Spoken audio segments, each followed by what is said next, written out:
Então, minha gente, nós vamos falar agora sobre os gêneros literários da palavra profética. Muitos poderão pensar que os profetas comunicam sua mensagem mediante um discurso ou sermão, que são os gêneros mais habituais entre os oradores sacros do nosso tempo. Às vezes o fazem, mas geralmente empregam uma grande variedade de gêneros literários, extraídos de ambientes os mais diversos. Então, é bom até lembrar que a gente está usando aqui o livro Introdução ao Antigo Testamento, de José Luiz Sicre, da editora Vozes, segunda edição. E aí, o Sicre ele vai elencar aqui alguns exemplos para que a gente faça uma ideia da riqueza, da vitalidade da pregação profética. Bem, gêneros derivados da sabedoria tribal e familiar. Desde tempos muito antigos, a família, o clã, a tribo empregaram os recursos mais variados para inculcar o bom comportamento, para refletir sobre a realidade que rodeia crianças e adultos. Exortação, interrogação, parábola, alegoria, bênçãos e maldições, comparações. De todos eles há exemplos nos profetas. Quando Natã vai denunciar o pecado de Davi pelo adultério com Batseba e o assassinato de Urias, ele não aborda o tema diretamente, não sei se vocês lembram disso. Aí eu volto a bater naquela tecla de que assim, ele com todo o cuidado do mundo não deixou de dar o recado de Deus. Seguindo, quando Ezequiel, ele não abordou o tema diretamente e começou com uma parábola. Ele contou uma história, Davi ficou injuriado, aí ele falou: esse cara é você. E aí quando Ezequiel acusa o rei de Judá, porque depois de ter prometido fidelidade ao rei da Babilônia, violou o juramento e procurou aliança com os egípcios, o faz mediante uma alegoria, de acordo com Ezequiel 17, versículos 1 a 9. Ao ambiente sapiencial pertencem também a bênção e a maldição, que encontramos em Jeremias 17, versículos 5 a 8, lembra? Maldito o homem que confia no homem e faz da carne o seu braço, e bem-aventurado o homem que confia no Senhor, cuja esperança é o Senhor, lembra disso? E aí outro gênero frequente entre os sábios, a comparação, aparece em Jeremias 17, 11. A pergunta é uma forma de questionar, refletir e inculcar uma conclusão inevitável, e no caso Amós emprega esse gênero no capítulo 3, versículos 3 a 6. Irene está assistindo na nossa aula. E aí nisso falamos sobre os gêneros derivados da sabedoria tribal e familiar, e agora vamos também para os gêneros derivados do culto. Não sabia que vocês viriam, marquei Carlos e marquei Dejaneira de Jesus. Aí continuando aqui, podemos classificar aqui hinos, orações, instruções e talvez os oráculos de salvação. Em Amós tropeçamos com um fato curioso. Ao longo do livro há sinais do que nos parecem fragmentos de um hino ao poder de Deus. É possível que não tenha sido composto por Amós, mas por ele utilizado e distribuído ao longo do livro, em momentos chaves para sublinhar a onipotência divina. Em Isaías encontramos um hino de primeira mão composto pelo profeta ou pelo redator do livro. Então a gente, por exemplo, vai perceber que há momentos em que há uma sequência poética, como se fosse a transcrição de um hino. Então a gente percebe que o profeta, ele fala em forma de hino, ele fala em forma de pergunta, assim, muitos são gêneros para não ser apenas, não só poesia, nem apenas prosa. E aí, a instrução é um gênero típico do culto, é usada pelo sacerdote para solucionar problemas concretos apresentados pelos fiéis. Os profetas também, eles utilizam acredito que o Jefferson está respondendo a Irene no Facebook ao vivo. E aí, nesse caso, os profetas também utilizam, ainda que como no caso de Amós, façam com intenção distinta, em tom irônico. Lembra? Venham pecar em Betel, né? Então é meio que assim, o profeta ele é meio debochado. Acho que é daí que dá mais raiva ainda no ouvinte, né? É como aquele caso, não sei se vocês lembram daquela passagem de Micaías, quando Josafá fala com Acabe, mas não tem mais nenhum profeta? Não, tem um cara que só fala contra mim. Aí chega Micaías e fala assim: pode ir, rei, vai dar tudo certo. Aí o rei para de graça e fala a verdade. Aí ele vai e descasca uma profecia de Jeová Serol, purim.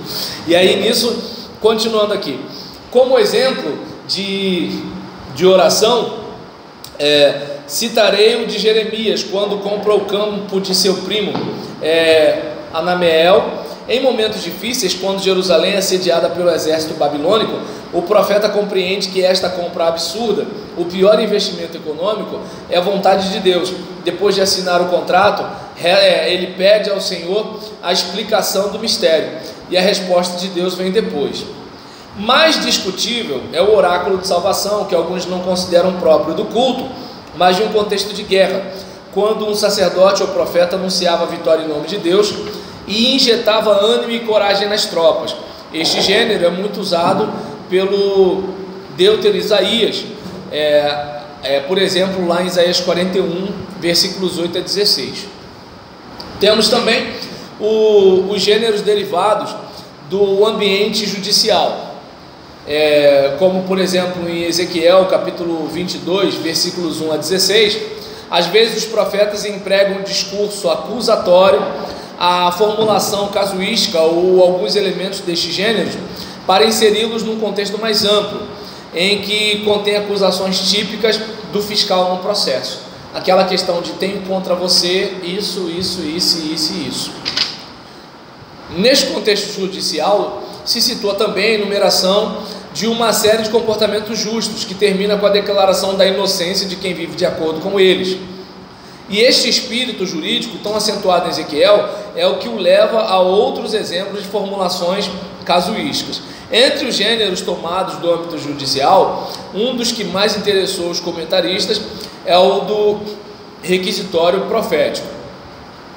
Tem também os gêneros derivados da vida diária. E aí Sicre inclui aqui uma série de cantos que sugerem nas mais diversas situações da vida: amor, trabalho, morte. O famoso Cântico da Vinha de Isaías é uma canção de amor. Ezequiel oferece exemplo de canção do trabalho doméstico realizado por uma dona de casa, que lhe servirá para comparar com o futuro de Jerusalém. Em outra ocasião pronuncia um oráculo que pode se chamar o Canto da Espada. Entre estes cantos que sugerem os diferentes momentos da vida, o mais importante e frequente é um que é composto por ocasião da morte de um ente querido, e que os profetas utilizam para descrever a trágica situação do povo no presente ou no futuro. A mais antiga e concisa está em Amós, capítulo 5, versículos 2 a 3, onde nessa elegia os seus elementos alegóricos se unem a um outro texto de Ezequiel para falar da situação dos últimos reis judeus. Muitos relacionados com a elegia são os ais. Ai, são os gritos preferidos pelas carpideiras no acontecimento de cortejos fúnebres. Os profetas os utilizam para indicar que determinadas pessoas ou grupos se encontram às portas da morte por causa de seus pecados. No meu caso, quando eu escutava ai, era coça, né? Mas no caso aqui seria aquela pronúncia das carpideiras, como alguém que está lamentando, como assim, olha, vai dar ruim, né? E aí nisso, os gêneros estritamente proféticos. Dois casos merecem especiais atenção. Eu vou precisar tirar a bateria, a recarga agora, tá, Patrícia? Por gentileza, tira ali o plug do celular da Patrícia para encaixar aqui, por favor, Carlos. E aí nisso, o que a gente vai observar aqui no texto? Opa, é só encaixar aqui. Já está aqui. Isso. Beleza. E aí, diante desse caso aqui, a gente vai reparar quando Amós, no oráculo de condenação contra uma coletividade ou um indivíduo, né? A gente tem o caso aqui, no caso de que ambos, tanto o oráculo de condenação contra uma coletividade ou contra um indivíduo, constam de diversos elementos, mas são essencialmente denúncia do pecado e anúncio do castigo. Entende por que o pessoal não gosta de profeta? Esse negócio de assim, eu profetizo uma casa própria para você. Entende? É o seguinte, olha, quer profetizar? Então fala o seguinte: Deus vai te dar uma casa na semana que vem, 4 horas da tarde, vai chegar um cara chamado Alfredo e vai te entregar assim, assim, assim, assim. Se isso não acontecer, minha igreja é no endereço tal, meu pastor é fulano de tal, vai lá e fala para ele que eu contei lorota para você em nome do Senhor. Cadê alguém que faz isso? Então vamos continuar. Aí nesse caso, né, é importante pensar nisso. E em relação a essa questão aqui, eu não sei se deu para perceber, gente. Eu creio que Deus usa quem Ele quer. Só que é o seguinte: se Deus está falando, Deus não tem crise. Deus vai contar. E se Ele falar, vai acontecer. Então, até porque o maior inimigo do falso profeta é o tempo. E aí, nas tradições de Elias, há exemplos significativos do oráculo de condenação contra um indivíduo.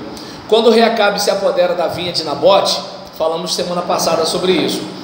Depois de assassiná-lo, o profeta vai ao seu encontro e o interpela: mataste e ainda por cima roubas. Por isso diz o Senhor: no mesmo lugar em que os cães lamberam o sangue de Nabote, os cães lamberão também o teu. Falar isso para um rei? Se o matador está na minha frente, eu não tenho coragem de falar com o matador, e o matador ele faz na clandestinidade. O rei não. O que o rei faz é lei. Para você chegar na cara do rei e falar, é Deus, cara. É Deus. Entende? Então, noutra ocasião, o rei Acasias enfermo manda consultar um deus pagão. Elias intervém de novo. Gente, profeta, ô bicho chato é profeta, né? Só hoje que profeta agrada. Mas tudo bem. E aí nisso, porventura não há Deus em Israel para mandares consultar Baal-Zebub? Por isso, diz o Senhor: não descerás do leito ao qual subiste, mas com certeza morrerás. Falar isso para o rei? O rei podia estar até morrendo, mas ele podia falar assim: mata. É rei, mas ele podia mandar. Mas aquilo que eu falei, lembra? Profeta não é político. Político é representante do povo. Profeta é representante de Deus. E aí, nesse caso, esta formulação tão sucinta a encontramos também em Amós, quando enfrenta o sumo sacerdote de Betel, Amazias. Amós capítulo 7, versículos 16 e 17. Tu dizes: não profetizarás contra Israel. Por isso assim diz o Senhor: tua mulher se prostituirá na cidade, teus filhos e tuas filhas cairão pela espada, e tua terra será dividida com a trena, e tu morrerás em terra pagã. Pronto. Você está dizendo isso para mim, né? Eis que te digo, vai acontecer isso, isso, isso e isso. Nesses casos, embora as situações sejam distintas, se usa sempre a mesma estrutura: denúncia, anúncio de castigo, e geralmente tem a fórmula do mensageiro: ou assim diz o Senhor, ou oráculo do Senhor, palavra do Senhor, alguma coisa do tipo, né? E aí, do que se disse até aqui, não se pode deduzir que o profeta, ao condenar o indivíduo, siga sempre este esquema, sem variante. Às vezes recorre a metáforas para anunciar o castigo, como faz Isaías em seu oráculo contra o mordomo do palácio, do palácio Sóbida.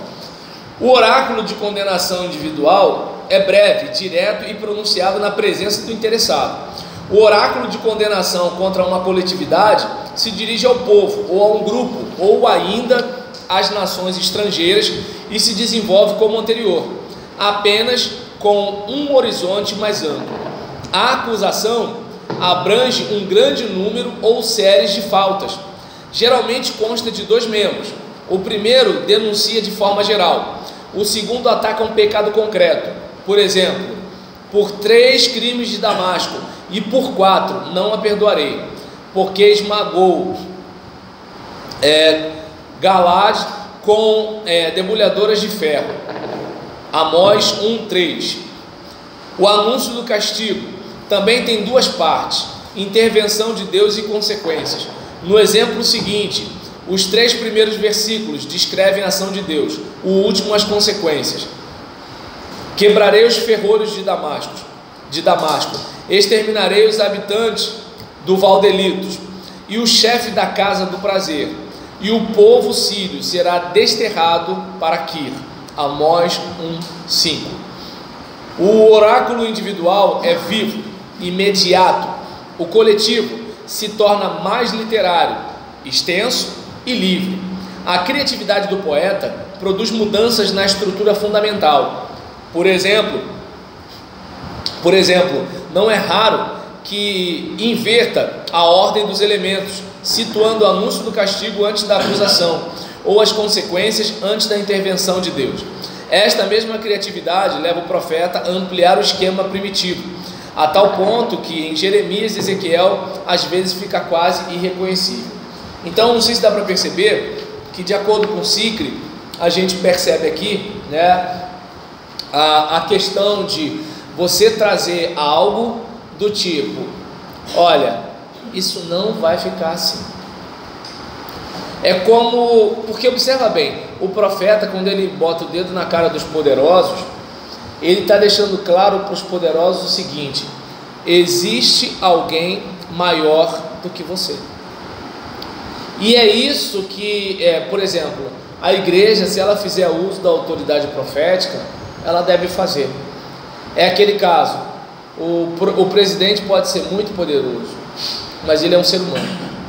Eu estou lembrando aqui do filme 300, quando o cara lança um dardo, né, contra o rei, e aí raspa assim, e aí eu não sei se ele fala alto ou fala baixo, porque tem muito tempo que eu não vejo esse filme. Deuses não são. Então o simples fato do cara sangrar igual a gente, ele é de carne e osso igual a gente. Ele está suscetível às coisas desse tempo e desse mundo. Então ele pode ter mais dinheiro, mas ele é de carne e osso. Ele pode morar num palácio, mas ele é de carne e osso. Ele pode ser o membro mais rico da igreja, mas ele é de carne e osso. Entende? Ela pode ser a mulher mais bonita do mundo, mas é de carne e osso. Se tirar a pele, tem uma caveira ali embaixo, igual a mulher mais feia. É tudo a mesma coisa. No final, todo mundo vai feder debaixo da terra. Então, o profeta, ele está aqui para lembrar isso daí. É aquele caso, poxa, beleza. Eu estou lembrando de quando eu dirigi a congregação na favela do Dique. Eu lembro de uma experiência. Eu hoje talvez não fizesse mais isso, mas eu era mais crente há 20 anos atrás. E o que acontece? Depois de um certo período começou a aparecer um colchonete, né, dentro das dependências da congregação. Aí a gente começou a fazer o quê? Encontrava lençol, botava num canto. Aí estava lá forrado de novo. Aí assim, no lugar que a gente fazia culto, estava lá o colchonete. Sabe lá quem vai, com quem vai e o que faz no lugar que a gente tinha como santo. E aí, não que o lugar em si fosse santo, mas o fato de ser um lugar separado para culto. E aí eu lembro que eu cheguei e eu não conhecia, né? Por exemplo, geralmente não me interesso por esse negócio, mas eu falei assim: não, eu sou o responsável pela congregação e o marginal que faz isso aqui, ele tem um líder também. Então eu, como responsável pela congregação, vou falar com o responsável desse cara. E aí eu falei: quem eu procuro? Mas irmão, quem eu procuro? fulano de tal. Aí eu comecei, tô querendo falar com fulano de tal. Ah, tá em tal lugar, tá não sei onde, tá não sei o que lá e tal. Aí falei, poxa rapaz, tudo bem, ó, meu nome é Roberlan, eu sou dirigente da congregação ali, pô, irmão e tal, não sei o que. E é interessante que assim, o respeito que o cara tinha por mim, nem meu liderado tinha, mas tudo bem. Isso deu mágoa. Não, tô falando sério, o modo que o cara me tratou, nem meus liderados me trataram. Doeu, desculpa o desabafo, não tem nada a ver com o que eu vou falar aqui, mas eu aproveitei. E aí nesse caso, eu cheguei e falei assim, rapaz, olha só, aquilo ali é a minha vida. Pô, imagina, eu estava com 24 anos, 1 ano de casado, só aparecia emprego para trabalhar com ônibus e mercado. Eu queria terminar o meu seminário e estava dirigindo essa congregação na favela. A maioria dos caras da minha idade, da Unijovem, estava estudando, estava fazendo um monte de coisa, e eu estava lá. Entendeu? Então, aí o que acontece? Eu não sei se dá para perceber, por isso que assim, não vem um fedelho querer bancar alguma coisa para mim, né? Ou alguém que passou a vida toda na igreja, acomodadinho, bonitinho, dizer como eu tenho que ser pastor. Entra lá na fila e me mostra como é que faz. Aqui, ó, no Data Show, ar-condicionado, com Shekinah, é mole. Vai lá onde eu comecei, com 24 anos de idade e 1 ano de casado. E aí nesse caso, o que aconteceu? Eu cheguei e falei, cara, aquilo ali é a minha vida. Tem gente que está usando aquilo ali para dormir, e eu não sei nem com quem. Queria só te pedir um favor, que você avisasse a pessoa que está fazendo isso daí, para não fazer isso. Porque assim, a gente não pode aceitar isso não. Aquilo ali é um lugar dedicado a Deus. Não, irmão, pode deixar, isso não vai acontecer mais não, eu vou resolver isso e tal, não sei o que lá, tal, beleza, voltei. Aí um domingo de manhã eu vou lá e encontro o quê? Tudo lá de novo. Fulano, cadê o álcool? Beltrano, cadê o fósforo? Peguei e fiz a fogueira. O meu vice na congregação era da cor do Luiz Cláudio. Ele ficou da tua cor quando viu tacando fogo no negócio. Claro, eu não acho que eu faria isso hoje. Hoje eu pensaria, vou morrer, ter meu filho para criar, eu pensaria um monte de coisa. Mas naquela época, jovem não tem medo de nada. No serviço a Deus então, Deus do céu, né? Então, aí nesse caso, ele olhou e falei, agora já era. Aí quando o cara veio e tal, o que aconteceu, não sei o que, eu vim pegar, tem nada aqui não. Só que ele não veio pagar a sugestão para mim, por quê? Porque o chefe dele deve ter dado uma prensa nele, mas ficou mordido. Então, observa bem como é que são as coisas, né? Aquela questão de assim, estamos dispostos a quê por Deus? Porque talvez alguém possa pensar assim, mas não tem nada a ver, tem a ver sim. Naquele período, eu estava disposto a abrir mão por exemplo, eu abri mão da minha juventude, e abrir mão de uma carreira pelo meu ministério. Chegou o momento que eu abri mão da minha vida. Hoje eu posso abrir mão de um salário. Está dando para entender? Quem não aprende a abrir mão de nada, eu não sei o que está fazendo na obra de Deus. Eu não venho com conversa fiada, com lorota dizendo que é servo. Servo de Deus tem Deus em primeiro lugar. Se Deus não está em primeiro lugar, não é servo de Deus. Fala assim, sou membro da igreja, sou crente, nascido e criado, faço parte das organizações, mas não vem dizer que é servo. Servo tem senhor, e quem tem senhor obedece o senhor. Quem faz o que quer não é servo, e tem que jogar aberto. Então esse é o problema do profeta. O profeta diz para o cara, você é hipócrita. Cara, tu quer pegar a mulher do teu irmão? Pega, mas está errado. Quer pegar, pega. Só não vou dizer que você está certo para te agradar, para continuar pregando aqui. Quer me matar? Quer me mandar embora? Manda. Mas olha só, pode fazer isso, né? Aí eu lembrei agora do profeta Micaías. Quando Micaías fala que vai dar ruim, Acabe fala o quê? Prende esse miserável, quando eu voltar eu dou conta dele. E aí o Micaías fala assim, se voltar. Ou seja, o cara está indo preso e ainda fala, se voltar. Entendeu? Então, eu não sei se dá para perceber que assim, é importante que a gente possa ter essa ideia quanto à questão do profeta. Depois, a gente vai pegar o caminho, né, da construção dos livros. E aí eu vou passar para o outro livro, né, mas aí já vai ser no próximo vídeo, do Ernest Schmidt, falando também sobre profetismo. Se botar, né?